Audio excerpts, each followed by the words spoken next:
बहुत समय पहले की बात है। एक नगर का राजा बहुत दुखी और परेशान था। उसका राज्य छोटा सा था, परंतु बहुत आकर्षक था और वहां के लोग अत्यंत खुशहाल थे। वे अपने राजा के प्रति पूरी तरह वफादार थे। इस कारण आसपास के सभी राज्य उस पर अपना हक जताना चाहते थे और उस पर कब्जा करने की इच्छा रखते थे। इसी वजह से राजा हमेशा दुखी और परेशान रहता था, क्योंकि उसके चारों तरफ केवल शत्रु ही शत्रु थे। अपने इन्हीं दुखों से त्रस्त होकर एक दिन वह अपने गुरु बौद्ध भिक्षु आनंद के पास पहुंचा और अपनी समस्या का समाधान मांगा। गुरु आनंद ने राजा को ध्यान करने का महत्व समझाया और ध्यान की शिक्षा दी। राजा ने यह तय किया कि वह कुछ दिन आश्रम में ही ठहरेगा और ध्यान को अच्छी तरह सीख कर ही महल लौटेगा। राजा ने वैसा ही किया। वह अगले कुछ दिनों तक आश्रम में ठहरा और ध्यान की कला को अच्छी तरह सीखा।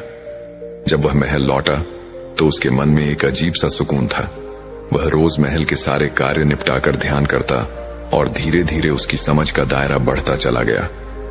अब वह न तो चिंतित रहता था और न ही परेशान, बल्कि वह पहले से अधिक खुश रहने और मुस्कुराने लगा था। समय बीतता गया और कुछ महीनों बाद वह इतना ज्ञानी हो चुका था कि उसे अज्ञान साफ साफ दिखाई देने लगा था। जब भी राज दरबार में किसी कार्य को लेकर राय मांगी जाती, वह सत्य बोलता। इस कारण दरबार और महल के लोग उसे पागल समझने लगे थे। कुछ और दिन बीते, तभी एक दिन राजा की माता का निधन हो गया। राज दरबार और महल में सभी लोग रो रहे थे। चारों तरफ मातम छाया हुआ था, लेकिन राजा पूरी तरह संतुष्ट था और उसके चेहरे पर एक अजीब सी मुस्कान थी।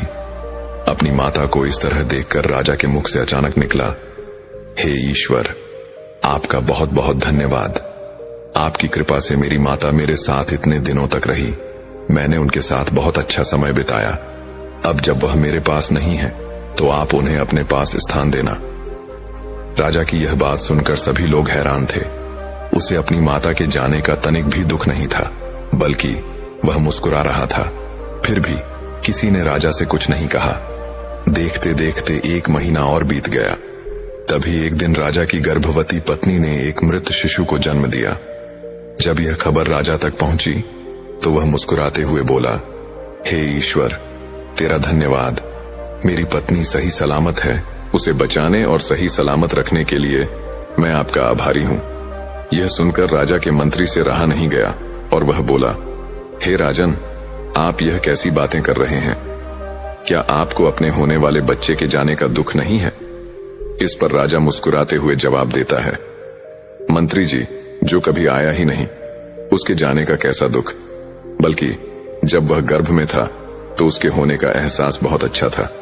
वह पल, वह समय बहुत खूबसूरत था। मंत्री को राजा की यह बात समझ नहीं आई, लेकिन उसने आगे कुछ नहीं कहा। कुछ और दिन बीते। तभी अचानक एक दिन पड़ोसी राज्य ने उस छोटे से राज्य पर आक्रमण कर दिया। यह देखकर प्रजा और राज दरबार चिंतित और परेशान था। सभी इस समस्या का हल निकालना चाहते थे, लेकिन राजा अब भी मुस्कुरा रहा था। उसके चेहरे पर अब भी मुस्कान थी। वह अपने दरबारियों और प्रजा से बोला, घबराइए मत। आज वह समय आ गया है जिसके लिए हम बने हैं। हम जानते हैं कि हमें अपने राज्य की रक्षा करनी होगी। इसमें परेशान होने की क्या बात है? यह तो खुशी की बात है कि हमें जैसे वीरों को यह मौका मिला है। हम अपनी पूरी कोशिश करेंगे, लेकिन हो सकता है कि हमें इस युद्ध में पराजय का सामना करना पड़े। इसलिए मैं बस इतना कहना चाहता हूं कि आप सबके साथ बिताया गया हर पल मेरे लिए बहुत कीमती है। आप मेरी ताकत हैं और आप ही से मैं हूं। मैं आपका राजा हूं, इसलिए मैं अपना 100% दूंगा और इस युद्ध को जीतने की हर संभव कोशिश करूंगा। इतना कहकर राजा और वहां उपस्थित सभी योद्धा युद्ध के लिए तैयार हुए। 2 दिनों तक घमासान युद्ध हुआ। राजा और उसके सैनिकों ने बहुत बहादुरी से लड़ाई लड़ी, लेकिन उस छोटे से राज्य की सेना उस बड़े राज्य की सेना का मुकाबला न कर सकी। कई वीर सैनिकों को खोने के बाद वे युद्ध हार गए। राजा को बंदी बना लिया गया और उसे विजेता राजा के सामने पेश किया गया, लेकिन वह अब भी संतुष्ट था और उसके चेहरे पर मुस्कान थी। यह देखकर हर कोई आश्चर्यचकित था। विजेता राजा ने पूछा, तुम हार चुके हो, फिर भी मुस्कुरा रहे हो, क्या तुम्हें डर नहीं लगता? आज तुम्हें मेरे सामने इसलिए लाया गया है कि मैं तुम्हें मृत्युदंड दूं? क्या तुम अपने जीवन की भीख नहीं मांगोगे? इस पर बंदी राजा ने कहा, हे राजन, मैं अपने जीवन की भीख क्यों मांगूं? मैं पूरी तरह संतुष्ट हूं और बहुत खुश हूं। विजेता राजा ने आश्चर्य से पूछा, परंतु क्यों? जिस राज्य का तुम राजा थे वह अब तुम्हारा नहीं रहा, वह मेरा हो चुका है, फिर भी तुम्हें कोई दुख नहीं? आखिर ऐसा क्यों? बंदी राजा ने जवाब दिया, हे राजन, मैं आज बहुत खुश हूं, क्योंकि आप जैसे परम वीर योद्धा और महान राजा की देखरेख में मेरी प्रजा अब सुरक्षित रहेगी और अपने जीवन में आगे बढ़ेगी। भला इससे बेहतर और क्या हो सकता है? जो जिम्मेदारियां मेरे कंधों पर थीं, अब वे आपके कंधों पर हैं। मैं उनसे मुक्त हो चुका हूं। आज मैं यह भी समझ चुका हूं कि इस दुनिया में न कोई राजा होता है और न भिखारी। यहां बस हालात होते हैं जो हमें राजा या भिखारी बनाते हैं। यह समय तेजी से बदल जाता है, जैसे रेत को हाथ में पकड़ने की कोशिश करना, वह बार बार फिसल जाती है। मैं इसे अच्छी तरह जान चुका हूं और इसीलिए मैं मुस्कुरा रहा हूं। विजेता राजा यह सुनकर कुछ देर सोच में पड़ गया, फिर बोला, हे राजन, तुमसे मिलकर मुझे बहुत प्रसन्नता हुई। तुम्हारा जैसा राजा मैंने आज तक नहीं देखा। भले ही तुम आज मेरे सामने बंदी बनकर आए हो, तुम आज भी राजा हो। बताओ, तुम क्या मांगना चाहते हो? राजा ने मुस्कुराते हुए कहा, हे राजन, यदि आप मुझे कुछ देना चाहते हैं तो कृपया मेरे बंदी योद्धाओं और मेरे परिवार को मुक्त कर दीजिए। इसके अलावा मैं और कुछ नहीं चाहता। विजेता राजा ने प्रसन्न होकर कहा, ठीक है, मैं तुम्हारे योद्धाओं और परिवार को मुक्त कर दूंगा, लेकिन मैं चाहता हूं कि तुम और तुम्हारे योद्धा मेरे साथ मिलकर युद्ध लड़ें और हम पूरी दुनिया पर विजय प्राप्त करें। बंदी राजा ने मुस्कुराते हुए जवाब दिया, हे राजन, आपका बहुत बहुत धन्यवाद। आप बहुत दयालु हैं। मेरे योद्धा जो आपके साथ रहना चाहें वे रह सकते हैं, लेकिन मेरी बात करें तो मैंने अब वास्तविकता को देख लिया है और उसे अच्छी तरह जान लिया है। मैं एक ही गलती बार बार नहीं दोहराना चाहता। मैं अब यहां से जाना चाहता हूं और अपना जीवन जीना चाहता हूं। विजेता राजा ने कहा, परंतु तुम मेरे अधीन रहकर इस राज्य को चला सकते हो और अपनी प्रजा की देखरेख कर सकते हो। इस पर बंदी राजा ने कहा, हे राजन, जिसे आप मेरा राज्य कह रहे हैं वह अब आपका है। न यह मेरा राज्य है और न ही यह मेरी प्रजा। अब सब कुछ आपका है, इसलिए अब आपको ही इनकी देखरेख करनी होगी। यह सुनकर विजेता राजा ने खुशी खुशी बंदी राजा को रिहा कर दिया। राजा अपनी पत्नी को लेकर वहां से चला गया। उसने राज्य की सीमा पर एक छोटी सी कुटिया बनाई और वहां अपनी पत्नी के साथ रहकर ध्यान और साधना करने लगा। साथ ही वह कुछ युवाओं को युद्ध कला का प्रशिक्षण देकर अपना गुजारा चलाने लगा। समय बीतता गया और कुछ समय बाद उसे एक पुत्र की प्राप्ति हुई। इस पर राजा ने कहा, हे ईश्वर, तेरा धन्यवाद। तू फिर से मेरे जीवन में छोटे छोटे कदमों से वापस आया है। मैं तेरा आभारी हूं। कुछ और दिन बीते। एक दिन राजा एक मंदिर के बाहर सीढ़ियों पर बैठा था। वह कभी मंदिर के भीतर नहीं जाता था। तभी उसने देखा कि कुछ लोग मंदिर में जाकर प्रार्थना कर रहे थे। कोई धन मांग रहा था, कोई औलाद, कोई मान सम्मान, और कुछ तो ईश्वर को याद दिला रहे थे कि उन्होंने उसके लिए इतना कुछ किया है, इसलिए कम से कम स्वर्ग में उनके लिए जगह रखी जाए। यह सुनकर राजा जोर से हंस पड़ा। उसकी हंसी सुनकर वहां मौजूद लोग बाहर आए और बोले, अरे भाई, क्या हुआ? तुम इतनी जोर से क्यों हंस रहे हो? क्या यहां कोई मजाक हो रहा है? राजा ने कहा, सच कहा आपने, यहां मजाक ही तो चल रहा है। आप सब यहां परमात्मा की पूजा करने नहीं आए, बल्कि धन, दौलत, नौकरी, सुख और स्वर्ग में जगह मांगने आए हैं। भला इससे बड़ा मजाक और क्या हो सकता है? ईश्वर ने आपको इतना कुछ दिया है, क्या आप उसके लिए धन्यवाद नहीं कर सकते?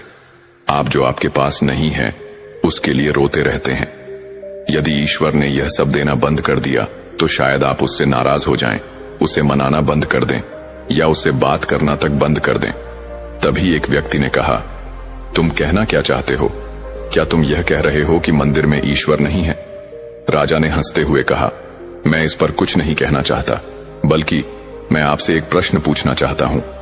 बताइए, वह कौन सी जगह है जहां ईश्वर नहीं है? यह सुनकर सभी चुप हो गए, क्योंकि किसी के पास इस प्रश्न का जवाब नहीं था। राजा ने आगे कहा, आप यहां प्रार्थना करने नहीं आते, इसलिए आपकी प्रार्थनाएं स्वीकार नहीं होती।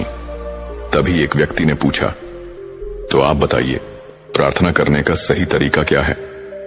राजा ने मुस्कुराते हुए कहा, प्रार्थना के लिए किसी खास स्थान की जरूरत नहीं। आप जहां हैं वहां प्रार्थना कर सकते हैं। वह आपको हर जगह सुन रहा है। मैं जब प्रार्थना करता हूं तो इतना ही कहता हूं, तेरी मर्जी पूरी हो, तू जो चाहे वह हो, जैसा तू रखे वैसा हो। मेरा तो कुछ भी नहीं, सब कुछ तेरा है। मैं क्यों चिंता करूं? जो तूने दिया वह बहुत है। अगर तू कुछ और देगा तो वह तेरी मेहरबानी है। तू जो करे वह भला है। अगर मुझ में कोई कमी दिखती है तो वह भी तेरी ही है। हे मालिक, तेरा धन्यवाद। राजा की यह प्रार्थना सुनकर सभी लोग नतमस्तक हो गए और पूछने लगे, आप कौन हैं? कहां से आए हैं? राजा ने कहा, मैं तो कोई नहीं, सब यही है। इतना कहकर वह वहां से चला गया। वहां मौजूद एक गुरु को राजा की सारी बातें समझ में आ गईं।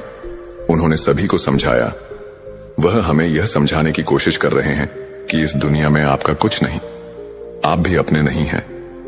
तो फिर आप क्यों सताते हो? क्रोध क्यों करते हो? किसी को धोखा क्यों देते हो? क्यों रुलाते हो?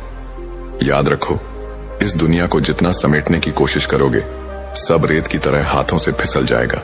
दोस्तों, इस कहानी को सुनाने का मेरा मकसद यह नहीं कि आप अपनी दुनियादारी, काम धंधा, व्यापार, नौकरी या परिवार को छोड़कर आंखें बंद करके बैठ जाएं। मेरा मकसद यह है कि आप अपने काम को बेहतर तरीके से करें। जिस तरह उस राजा ने सब कुछ जानते हुए भी अपने कर्तव्य को नहीं छोड़ा, बल्कि बहादुरी से युद्ध लड़ा। भले ही वह जानता था कि यह उसका आखिरी युद्ध हो सकता है, फिर भी वह पीछे नहीं हटा। जब वह हार गया तब भी उसने शोक नहीं किया। उसे कोई दुख नहीं था। वह खुश था और जानता था कि जो हुआ वह अच्छा हुआ और आगे भी अच्छा ही होगा। इसलिए यदि आप अपने जीवन में असफल हो रहे हैं और बार बार असफलता का सामना कर रहे हैं, तो यह जान लीजिए कि आपके लिए कुछ और बेहतर सोचा गया है। जितना आप चाहते हैं उससे कुछ बड़ा सोचा गया है। बस आपको उसके काबिल बनना है। जैसे ही आप उसके काबिल बन जाएंगे, वह आपको जरूर मिलेगा। जो आपके पास इस समय है उसके लिए धन्यवाद करें, उसके प्रति कृतज्ञ रहें, क्योंकि आप अभी जिंदा हैं और आपको कोशिश करने का एक और मौका मिला है। जब तक आप मौजूद हैं, कोशिश चलती रहेगी और एक दिन आपको सफलता अवश्य मिलेगी। लेकिन यह भी याद रखें कि कोशिश करने का यह मौका हर किसी को नहीं मिलता। आप कितने भाग्यशाली हैं कि आपको यह मौका एक बार फिर मिला है। इसे हाथ से न जाने दें। इसका इस्तेमाल करें, ईश्वर का धन्यवाद करें और अपनी राह में आगे बढ़ें। वह यही चाहता है कि आप आगे बढ़ें और अपनी मंजिल तक पहुंचें। वह आपको और बेहतर बनाना चाहता है, इसलिए उसने आपको असफलता का सामना कराया। वह जानता है कि यदि आप आज सफल हो गए तो शायद आप उस बड़ी सफलता को प्राप्त नहीं कर पाएंगे। इसलिए असफलता से डरें नहीं, बल्कि सफल होने के लिए आगे बढ़ें और अपनी मंजिल को पालें। नमो बुद्धाय। दोस्तों, क्या आपने कभी सोचा है कि हमारे जीवन की सबसे बड़ी चुनौतियां ही हमें सबसे गहरे सबक सिखाती हैं? कभी कभी जब हम मुश्किल हालातों में फंस जाते हैं तो हमें लगता है कि हम अकेले हैं, कि हमारे सवालों का कोई जवाब नहीं है। लेकिन अगर हम सही नजरिए से देखें तो हर परिस्थिति हमें कुछ सिखाने आई होती है। आज मैं आपको एक ऐसी प्रेरणादायक कहानी सुनाने जा रहा हूं जो न केवल आपके दिल को छुएगी, बल्कि आपके सोचने का नजरिया भी बदल देगी। यह कहानी सिर्फ एक साधारण कथा नहीं है, बल्कि यह जीवन के गहरे सत्य को उजागर करती है। तो चलिए, आज हम बुद्ध की एक अनमोल कहानी के माध्यम से यह समझने की कोशिश करते हैं कि जीवन के सबसे कठिन सवालों का जवाब हमें कहां और कैसे मिलता है। गांव में रहने वाले एक युवक ने अपने जीवन में सफलता प्राप्त करने का दृढ़ संकल्प लिया। बड़ी लगन और धैर्य के साथ उसने आश्रम से शिक्षा प्राप्त की। शिक्षा पूरी करने के बाद उसने नौकरी खोजनी शुरू की ताकि वह पारिवारिक जिम्मेदारियों को अच्छे तरीके से निभा सके। इतनी अच्छी शिक्षा प्राप्त करने के बावजूद उसका दुर्भाग्य रहा कि उसे कहीं भी काम नहीं मिला। नौकरी की तलाश में वह जगह जगह भटकता रहा, खूब प्रयास किए, लेकिन हर स्थान से उसे निराशा ही मिली। अच्छी बात यह थी कि युवक ने केवल किताबी शिक्षा ही नहीं ग्रहण की थी, बल्कि जीवन में धैर्य कैसे रखा जाए, यह भी सीखा था। यही वजह थी कि वह हर परिस्थिति का सामना बड़े अच्छे तरीके से कर लेता था। लेकिन कब तक वह ऐसा करता? हर एक संघर्ष की एक सीमा होती है। दोस्तों, यह सत्य है कि जब तक सफलता नहीं मिलती तब तक आपकी मदद करने कोई नहीं आता। आप दर दर की ठोकरें खाते रहेंगे, पर कोई पूछने वाला नहीं होगा कि आप कैसे हैं, परेशान हैं या नहीं। यह कोई नहीं पूछेगा। यह जीवन की सच्चाई है। हाँ, लेकिन जब आप सफल हो जाएंगे, जब आपके पास पैसा होगा, तो 10-20 लोग आपके इर्द गिर्द घूमते रहेंगे। तमाम तरह के लोग आपसे रिश्ता रखना चाहेंगे। तब दूर के लोग भी कहेंगे कि आप उनके बहुत करीबी रिश्तेदार हैं। हर कोई आपसे एक जुड़ा हुआ रिश्ता जोड़ने लगेगा। ध्यान रहे, जो लोग आपके पैसे और सफलता को देखकर आपसे जुड़ते हैं, वे कभी आपके अपने नहीं हो सकते। जो मुसीबत के समय में, जब आप निर्धन हैं, गरीब हैं, लाचार हैं, उस वक्त अगर कोई आपको सहारा दे, उस वक्त कोई आपके साथ खड़ा रहे, तो समझ लीजिए वही आपका सच्चा और अपना साथी है। और ऐसे लोग दुनिया में केवल 1% से भी कम होते हैं जो आपकी गरीबी और कठिन वक्त में आपके साथ खड़े हों। लेकिन आप सबसे ज्यादा उन लोगों के लिए परेशान रहते हैं जो कभी आपके अपने हैं ही नहीं। वह युवक हार कर, थक कर, परेशान होकर एक रास्ते से गुजर रहा था। रास्ते में उसे एक आश्रम दिखाई पड़ा। आश्रम के बाहर एक महात्मा अपने शिष्यों को ध्यान का उपदेश दे रहे थे। सभी शिष्य उन बौद्ध महात्मा के उपदेशों को बड़े ध्यान और शांति से सुन रहे थे। वह युवक वहीं रुक गया। उसने सोचा कि यहाँ क्या हो रहा है, जो लोग इतने शांति से महात्मा का उपदेश सुन रहे हैं। उसके मन में भी जिज्ञासा जागी कि चलकर देखते हैं यहाँ क्या हो रहा है। वह धीरे धीरे कदम बढ़ाते हुए आश्रम की ओर चल पड़ा। पास में ही एक आम के पेड़ के नीचे वह बैठ गया और महात्मा की बातों को ध्यान से सुनने लगा। महात्मा कह रहे थे, जब किसी चीज की नई शुरुआत होती है तो सबसे पहले सब कुछ खत्म हो जाता है। जब इस सृष्टि की रचना हुई थी तो सबसे पहले सब कुछ समाप्त हो गया था। उसके बाद एक नई सृष्टि की रचना हुई। यानी जब इंसान मुसीबत के ऐसे दौर से गुजरता है जब उसे लगता है कि अब कुछ नहीं होने वाला, अब उसका कुछ नहीं हो सकता, वह जीवन में पूरी तरह हार गया है, टूट गया है, लाचार हो गया है, कोई उसकी मदद करने वाला नहीं है।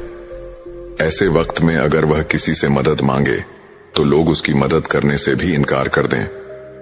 महात्मा आगे कहते हैं, ऐसे बुरे वक्त में अगर किसी को प्यास लगे तो कोई पानी देने वाला भी नहीं मिलेगा, क्योंकि बुरे वक्त में कोई साथ नहीं देता। ऐसे समय में आप पूरी तरह टूट जाएंगे, जीवन से हार जाएंगे। लेकिन एक बात हमेशा याद रखें, इस क्षण यही सोचें कि अब आपकी जिंदगी में कुछ बड़ा और अच्छा होने वाला है, क्योंकि बर्बादी के बाद ही नई चीज का निर्माण होता है। टूटे फूटे लोहे को गलाकर नया लोहा बनाया जाता है। अर्थात जब आप पूरी तरह टूट जाएंगे, मुसीबत के दौर से गुजर रहे होंगे, तो यह बात दिमाग में जरूर लाएं कि अब कुछ नया होने वाला है, हमारी जिंदगी में कुछ अच्छा और बड़ा होने वाला है। यही एक उम्मीद आपको जीवित रखेगी। और यह बिल्कुल सत्य है। अगर आप ऐसे वक्त में हैं जहां कोई आपकी मदद नहीं कर रहा, कहीं से कोई उम्मीद नहीं दिख रही, तो समझ लें कि अब कुछ बड़ा और अच्छा होने वाला है। क्योंकि जितना आप टूट सकते थे, आप टूट चुके हैं। इससे ज्यादा आप नहीं टूट सकते। ऊपर वाला आपको जरूर कुछ बड़ा देने वाला है। इतना कहकर गुरुजी अपने उपदेश को विराम देते हैं और कहते हैं, शिष्यों, आज के लिए इतना ही। अब तुम सब अगले दिन इसी समय आना, फिर हम आगे की बात करेंगे। सभी शिष्य अपने अपने स्थान पर चले जाते हैं। तभी अच्छा समय देखकर वह युवक महात्मा के पास जाता है और कहता है, महात्मा, मैं पीछे से आपका पूरा उपदेश सुन रहा था और मुझे बहुत अच्छा लगा। मैं बिल्कुल टूटा हुआ इंसान हूं। मैंने पढ़ाई भी की, हर जगह नौकरी की तलाश में घूम रहा हूं, पर मुझे कहीं नौकरी नहीं मिली। महात्मा उस युवक से कहते हैं, युवक, तुम अपनी समस्या मुझे बताओ। युवक कहता है, हे महात्मा, मैंने आश्रम से शिक्षा प्राप्त की। उसके बाद मैं घर आ गया। हमारे घर पर पैसों की जरूरत थी, जिसकी वजह से मैं कमाने के लिए निकला। लेकिन जहां भी मैं नौकरी की तलाश में गया, मुझे वहां नौकरी नहीं मिली। इस वजह से मैं बहुत परेशान हूं।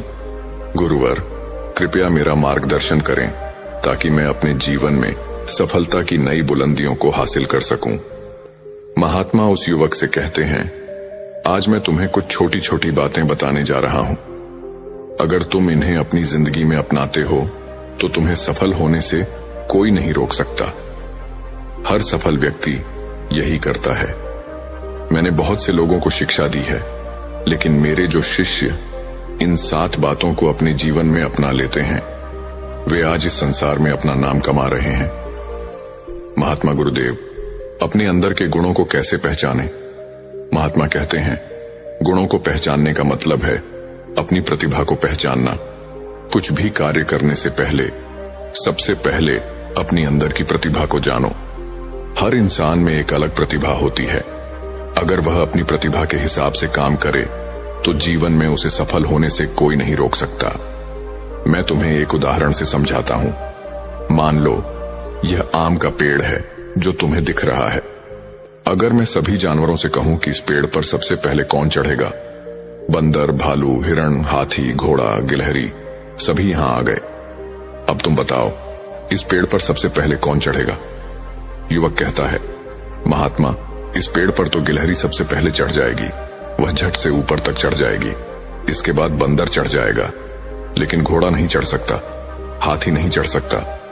तमाम जानवर इसमें असफल हो जाएंगे। महात्मा कहते हैं, तुमने बिल्कुल सही कहा। यही हाल हमारी जिंदगी का भी है। हम सबके अंदर एक अलग अलग प्रतिभा होती है, लेकिन हम उस प्रतिभा को पहचानने का प्रयास ही नहीं करते। हम अपनी प्रतिभा के हिसाब से नहीं चलते, बल्कि दूसरों के हिसाब से खुद को ढालने की कोशिश करते हैं। हम दूसरों जैसा बनने लगते हैं। इस दुनिया में जितने भी सफल लोग हुए हैं, अगर तुम उन्हें ठीक से देखोगे तो पाओगे कि उन्होंने अपनी प्रतिभा के हिसाब से काम किया, तभी वे अपनी जिंदगी में कामयाब हुए।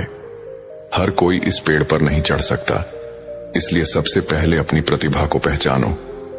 देखो कि तुम किस चीज में माहिर हो। अगर तुम अपनी प्रतिभा के हिसाब से काम करोगे, उसे पहचान लोगे, तो तुम जिंदगी में बहुत आगे जाओगे।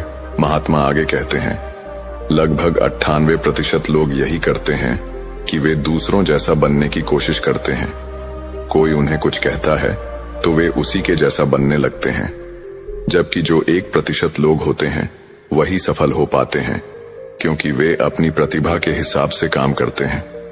वे अपनी प्रतिभा को पहचान लेते हैं, फिर उसके हिसाब से काम करते हैं और अंत में उन्हें सफलता मिलती है। वे जिंदगी में बहुत आगे जाते हैं। इसलिए कुछ भी नया करने से पहले सबसे पहले अपनी प्रतिभा को पहचानो और उसके हिसाब से काम करो। महात्मा दूसरी आदत बताते हैं। सफल बनने के लिए दूसरी सबसे बड़ी आदत यह है कि तुम सही समय पर उठो। अगर तुम सुबह 3 घंटे पहले उठ जाते हो, 4 बजे या 5 बजे भी उठ जाते हो, तो तुम्हारे पास अपने काम करने के लिए बहुत ज्यादा समय बच जाएगा। तुम उन तमाम लोगों से आगे निकल जाओगे जो देर से सुबह सोकर उठते हैं। उन्हें आलस्य और बीमारियां घेर लेती हैं। अगर तुम भी देर तक सोते रहोगे तो तुम भी उनके जैसे बन जाओगे। इसलिए अगर तुम्हें लाखों की भीड़ से आगे निकलना है तो सुबह जल्दी उठना होगा। जो व्यक्ति सुबह सही समय पर जल्दी उठते हैं, उन्हें पूरे दिन काम करने के लिए ज्यादा समय मिलता है। सुबह उठो, सबसे पहले अपने पूरे दिन की रूपरेखा तैयार करो कि कब क्या काम करना है, कितने बजे क्या करना है। सबसे पहले वह काम करो, फिर उसके हिसाब से पूरे दिन का काम करो। इससे तुम्हारे पास समय बचेगा और तुम अपने काम को बहुत अच्छे तरीके से कर पाओगे। जो लोग ऐसा नहीं करते, वे जब कुछ काम पूरा कर लेते हैं और खाली बैठ जाते हैं तो सोचते हैं कि अब क्या करना चाहिए। इससे उनका समय बर्बाद होता है और जो व्यक्ति समय बर्बाद करता है वह अपनी जिंदगी में कभी आगे नहीं बढ़ पाता। इसलिए सुबह उठकर सबसे पहले दिन की रूपरेखा तैयार करो कि क्या काम करना है और क्या नहीं, फिर उसके हिसाब से काम करो। महात्मा तीसरी आदत बताते हैं, अगर तुम्हें अपनी जिंदगी में सफल होना है तो अपनी विचार शक्ति का उपयोग करो। जो भी तुम जिंदगी में पाना चाहते हो, उसे सुबह उठकर एक बार जरूर सोचो। यह अनुभव करो कि वह चीज तुम्हें मिल रही है। भले ही वह चीज तुम्हें अभी न मिली हो, लेकिन उसके बारे में सोचना शुरू करो। इतनी सच्चाई के साथ सोचो कि लगे कि वह चीज तुम्हें मिल रही है। उस चीज को पाने का अभ्यास करो। यह काम सुबह उठकर और रात को सोने से पहले करना है।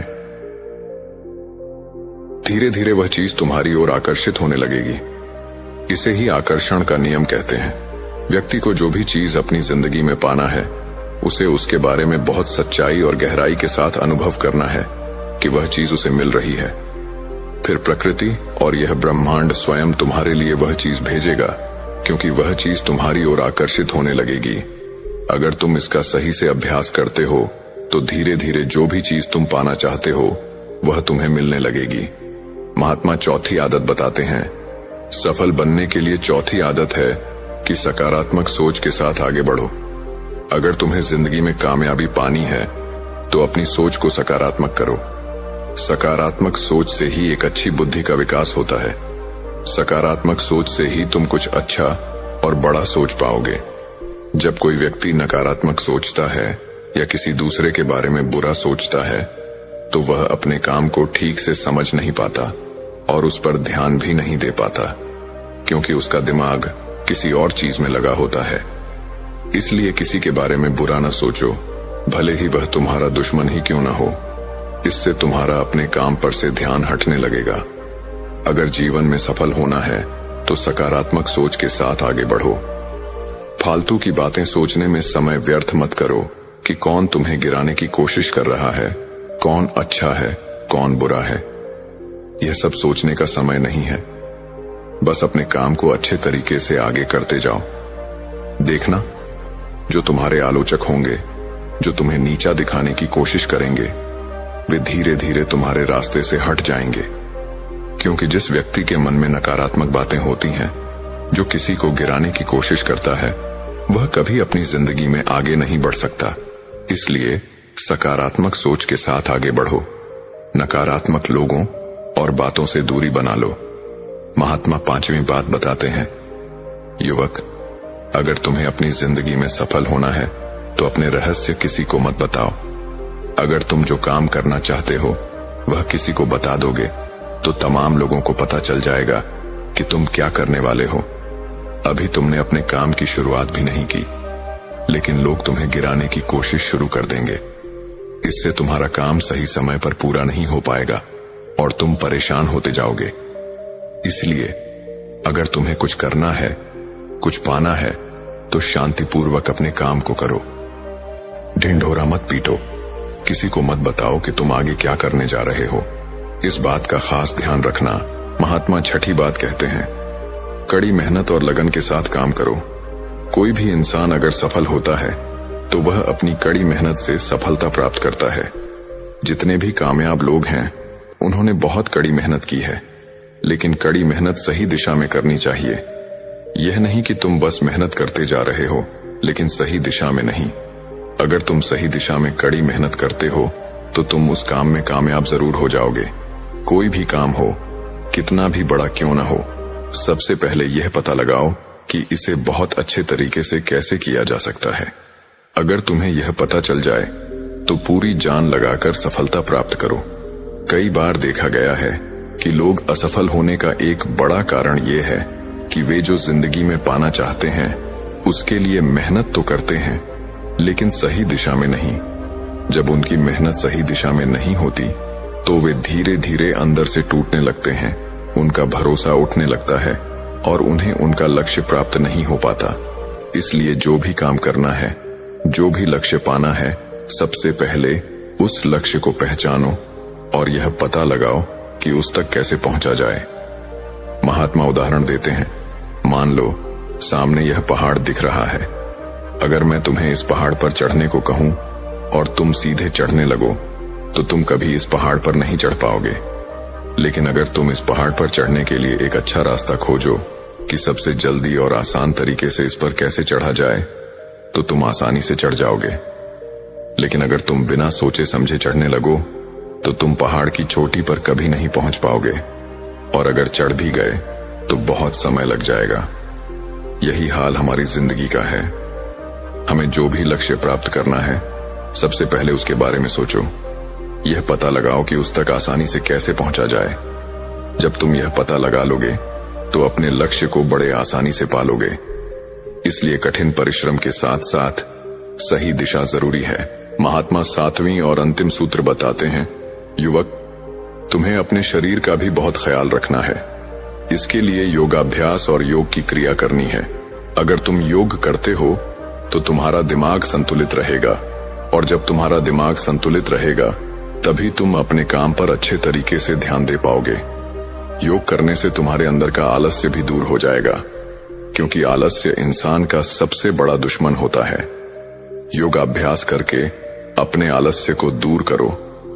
जब तुम अपने दिमाग को एक जगह केंद्रित कर लोगे, अच्छे मन के साथ काम करोगे, तो तुम्हें सफलता जरूर मिलेगी, क्योंकि तुमने अपनी पूरी ऊर्जा एक दिशा में लगा दी है।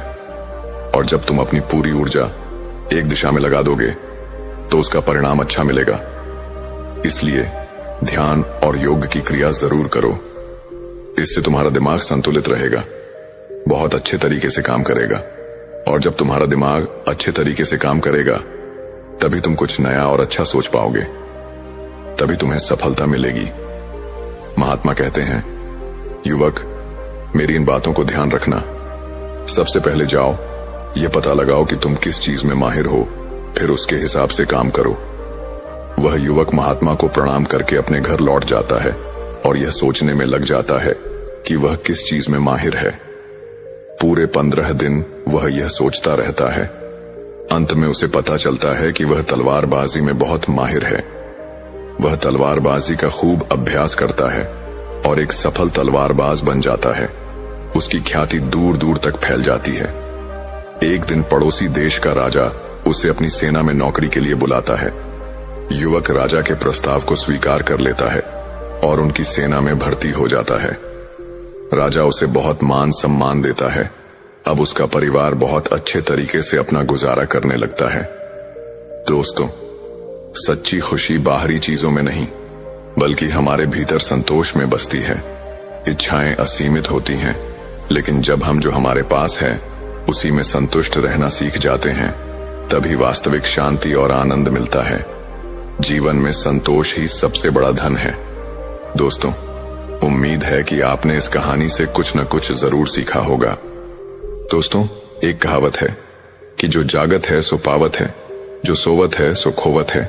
दोस्तों, सुबह भोर का समय, जिसे ब्रह्म मुहूर्त कहा जाता है, वह समय है जब हमारा दिमाग, प्रकृति और वातावरण सभी सकारात्मक रूप से सक्रिय होते हैं। इस समय की गई प्रार्थना या ध्यान निश्चित रूप से सफलता दिलाता है। आइए एक बौद्ध सन्यासी की कहानी के माध्यम से समझते हैं कि कैसे ब्रह्म मुहूर्त का रहस्य जानकर हमारा जीवन बदल सकता है। एक नगर में आर्यन नाम का एक लड़का रहता था। वह स्वभाव से अच्छा था, लेकिन उसकी एक बुरी आदत थी कि वह सुबह देर तक सोता रहता था। उसका परिवार उसे जगाने के लिए लाख कोशिशें करता, लेकिन सभी ने हार मान ली थी। आर्यन कभी भी सुबह 9 बजे से पहले नहीं उठता था। इस आदत के कारण उसे कई नकारात्मक शक्तियों ने घेर लिया था। वह हर बात का जवाब तीखेपन से देता, दिन भर उदास रहता, और इसका असर उसके स्वास्थ्य पर भी पड़ रहा था। जब उसे पता चला कि उसके सारे मित्र जीवन में सफलता प्राप्त कर रहे हैं, तो वह और भी दुखी हो गया। वह ईश्वर को कोसने लगा और बार बार कहता, मेरी किस्मत खराब है। लेकिन उसके पिता अच्छी तरह जानते थे कि आर्यन की असफलता का कारण उसकी देर तक सोने की आदत है। एक दिन आर्यन के पिता को एक बौद्ध सन्यासी के बारे में पता चला। उन्होंने तुरंत अपने बेटे की समस्या लेकर सन्यासी से मिलने का फैसला किया। पिता ने सन्यासी को आर्यन की आदतों के बारे में विस्तार से बताया। सन्यासी ने कहा, कल अपने बेटे को इस आश्रम में भेजें। पिता घर लौटे, लेकिन उन्हें पता था कि अगर वे सीधे आर्यन से सन्यासी से मिलने को कहेंगे तो वह तैयार नहीं होगा। उन्होंने आर्यन को अपने पास बुलाया और कहा, तुम्हारे सारे मित्र जीवन में सफलता प्राप्त कर रहे हैं, क्या तुम सफल नहीं होना चाहते? आर्यन ने जवाब दिया, जरूर पिताजी, लेकिन जब भी मैं अपने मित्रों से उनकी सफलता का रहस्य पूछता हूं, वे मुझे कुछ नहीं बताते। पिता ने कहा, मुझे वह रहस्य पता चल गया है। आर्यन ने उत्सुकता से पूछा, क्या पता चला है पिताजी? पिता ने बताया, कल सुबह तुम्हें एक बौद्ध सन्यासी के आश्रम में जाकर उनसे मिलना है। यदि तुम समय पर वहां पहुंच गए तो वे तुम्हें एक ऐसा मंत्र बताएंगे जिससे तुम सफल हो जाओगे। लेकिन एक समस्या है, आर्यन ने पूछा, क्या समस्या है? पिता ने कहा, जब तक तुम सोकर उठोगे तब तक सन्यासी से मिलने का समय खत्म हो चुका होगा। आर्यन ने दृढ़ निश्चय के साथ कहा, पिताजी, मैं कल पूरी रात जागूंगा और सुबह सन्यासी से मिलकर आऊंगा। पिता ने कहा, ठीक है, लेकिन सन्यासी की आज्ञा का पालन करना। पिता की बात सुनकर आर्यन बहुत उत्साहित हुआ। उसने जीवन में पहली बार रात जागने का फैसला किया, लेकिन थोड़ी ही देर में उसे नींद आ गई और वह सो गया। अगली सुबह जब वह उठा तो उसे पता चला कि सन्यासी से मिलने का समय खत्म हो चुका है। उसके पिता ने उसकी ओर देखकर कहा, तुम जीवन में कभी सफल नहीं हो पाओगे। यह सुनकर आर्यन को बहुत दुख हुआ। उसने मन ही मन खुद को चुनौती दी कि वह अगली सुबह सन्यासी से अवश्य मिलेगा। उसने अपने हाथ पर एक छोटा सा घाव बनाया ताकि दर्द के कारण उसे नींद न आए। यह पहला मौका था जब उसने अपने जीवन में सूर्योदय देखा। वह तुरंत तैयार हुआ और सन्यासी के आश्रम की ओर चल पड़ा। आज का उसका अनुभव कुछ अलग था। वह बहुत शांत और तरोताजा महसूस कर रहा था। आश्रम पहुंचने पर उसने देखा कि सन्यासी और उनके शिष्य ध्यान में लीन हैं। ध्यान का समय समाप्त होने के बाद आर्यन सन्यासी के पास गया और उन्हें प्रणाम करते हुए बोला, गुरुदेव, क्या आपके पास कोई ऐसा मंत्र है जिससे मैं सफल हो सकूं? मैं भी अपने मित्रों की तरह सफल होना चाहता हूं और एक अच्छा जीवन जीना चाहता हूं। सन्यासी ने कहा, मैं तुम्हें वह मंत्र अवश्य बताऊंगा, लेकिन अगले 21 दिनों तक तुम्हें मेरी आज्ञा का पालन करना होगा। यदि तुमने मेरा कहा हर कार्य किया और तुम्हारा संकल्प नहीं टूटा तो मैं तुम्हें वह मंत्र बताऊंगा, लेकिन यदि तुम असफल हुए या संकल्प टूट गया तो उस मंत्र का कोई असर नहीं होगा।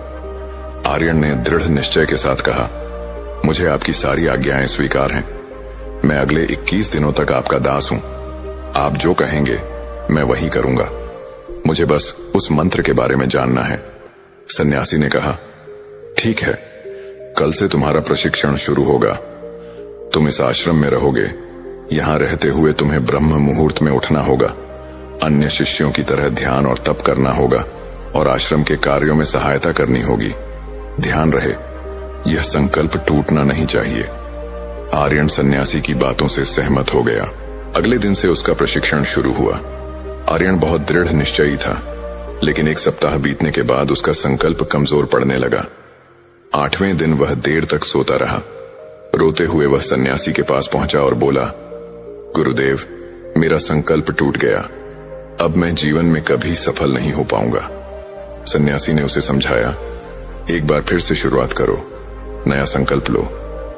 आर्यन ने पूछा, गुरुदेव, सुबह जल्दी उठना इतना आवश्यक क्यों है?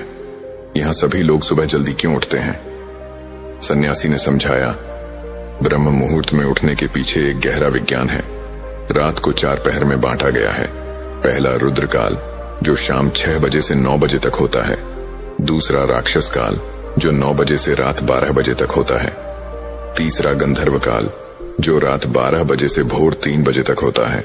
और अंत में मनोहर काल, जिसे ब्रह्म मुहूर्त या अमृत बेला कहते हैं। यह समय भोर 3 बजे से सूर्योदय तक होता है। इस समय नकारात्मक शक्तियां निष्क्रिय होती हैं और सकारात्मक शक्तियां सक्रिय होती हैं। ब्रह्म मुहूर्त का अर्थ है देवों का समय। इस समय देव पृथ्वी पर विचरण करते हैं और जागृत मनुष्य पर उनका सकारात्मक प्रभाव पड़ता है। इस समय मनुष्य का मस्तिष्क बिल्कुल खाली होता है, जिसमें कोई विचार नहीं होते। इस समय पढ़ाई करने से सब कुछ जल्दी याद होता है और लंबे समय तक याद रहता है। यही कारण है कि आश्रम के सभी शिष्य और विश्व के कई ज्ञानी लोग ब्रह्म मुहूर्त में उठते हैं। प्राचीन काल में रोशनी का कोई स्रोत नहीं था, इसलिए लोग सूर्यास्त के बाद दिन का समापन कर लेते थे और भोर में उठकर अपने कार्य शुरू करते थे। सन्यासी ने आगे बताया, ब्रह्म मुहूर्त में उठकर सबसे पहले धरती को प्रणाम करो। अपनी हथेलियों को देखो और ईश्वर को धन्यवाद दो कि उन्होंने तुम्हें आज का सूर्योदय देखने का अवसर दिया। इसके बाद नित्य कर्म और स्नान करो। स्नान से न केवल शरीर बल्कि मन की शुद्धता भी बढ़ती है। स्नान के बाद ध्यान की प्रक्रिया शुरू होती है। ब्रह्म मुहूर्त में ध्यान की अवधि 20 मिनट तक होनी चाहिए। यह विधि तब उपयोगी है जब तुम कोई मनोकामना पूरी करना चाहते हो। यह समय आज्ञा चक्र को सक्रिय करने के लिए सबसे उपयुक्त है। आज्ञा चक्र दोनों भौहों के बीच होता है, जिसे संकल्प का स्थान भी कहते हैं। यदि इस चक्र पर ध्यान केंद्रित किया जाए और मनोकामना को बार बार दोहराया जाए तो 21 दिनों में वह पूरी हो सकती है। सन्यासी ने ध्यान की प्रक्रिया समझाई। सबसे पहले अपनी मनोकामना को स्पष्ट कर लो, फिर एक ऐसी जगह चुनो जहां शुद्ध हवा का प्रवाह हो। सुखासन में बैठो, रीढ़ और गर्दन सीधी रखो, दोनों हाथ घुटनों पर रखकर आंखें बंद कर लो। मुट्ठियां बंद करके 2-3 मिनट तक शांत रहो। जब शरीर और श्वास स्थिर हो जाए तो सारा ध्यान आज्ञा चक्र पर लगाओ। गहरी सांस लो। सांस को रोककर अपनी मनोकामना को मन में दोहराओ। अपने इष्ट देव और गुरुओं का चिंतन करो। जब सांस रोकना कठिन हो तो धीरे धीरे सांस छोड़ो। सांस नाक से लो और मुंह से छोड़ो। इस प्रक्रिया को प्रतिदिन 3-4 बार दोहराओ। ऐसा करने से तुम्हारी मनोकामना अवचेतन मन तक पहुंचेगी और वह जल्दी पूरी होगी। इस दौरान सांस रोकने से मन की एकाग्रता बढ़ती है और बेकार के विचारों से बचा जा सकता है। ब्रह्म मुहूर्त में ईश्वर की विशेष कृपा होती है और इस समय अपनी मनोकामना को दोहराने से वह जल्द पूरी होती है। 21 दिन पूरे होने के बाद आर्यन सन्यासी के पास पहुंचा और बोला, गुरुदेव, मैंने 21 दिनों का संकल्प पूरा कर लिया है। कृपया मुझे सफलता का मंत्र बताए। सन्यासी ने मुस्कुराते हुए कहा, पिछले 21 दिनों से तुम जो अभ्यास कर रहे हो वही तुम्हारी सफलता का मंत्र है। जो व्यक्ति ब्रह्म मुहूर्त में उठकर इस ध्यान प्रक्रिया का पालन करता है वह जीवन में कभी असफल नहीं होता। यह अभ्यास तुम्हें जीवन के लक्ष्य और सफलता दोनों दिलाएगा। आर्यन ने सन्यासी को धन्यवाद दिया और ब्रह्म मुहूर्त के नियमों का जीवन भर पालन करने का वचन दिया। उसने आश्रम से लौटकर अपने जीवन में इस अभ्यास को नियमित रूप से अपनाया। धीरे धीरे उसका स्वभाव बदलने लगा। वह पहले से अधिक शांत, सकारात्मक और आत्मविश्वास से भरा हुआ था। उसकी उदासी और नकारात्मकता गायब हो गई और उसने अपने मित्रों की तरह सफलता की ओर कदम बढ़ाना शुरू किया। उसने अपने पिता और सन्यासी के प्रति कृतज्ञता व्यक्त की, जिन्होंने उसे यह अनमोल रहस्य सिखाया। इस कहानी से हमें यह सीख मिलती है कि ब्रह्म मुहूर्त में उठकर ध्यान और सकारात्मक कार्य करने से जीवन में सफलता और शांति प्राप्त की जा सकती है। यह समय न केवल हमारी मानसिक और शारीरिक ऊर्जा को बढ़ाता है, बल्कि हमें अपने लक्ष्यों के प्रति केंद्रित और दृढ़ निश्चयी बनाता है। यदि हम इस समय का सदुपयोग करें तो हमारी मनोकामनाएं अवश्य पूरी हो सकती हैं और हम अपने जीवन को सार्थक दिशा दे सकते हैं। नमो बुद्धाय।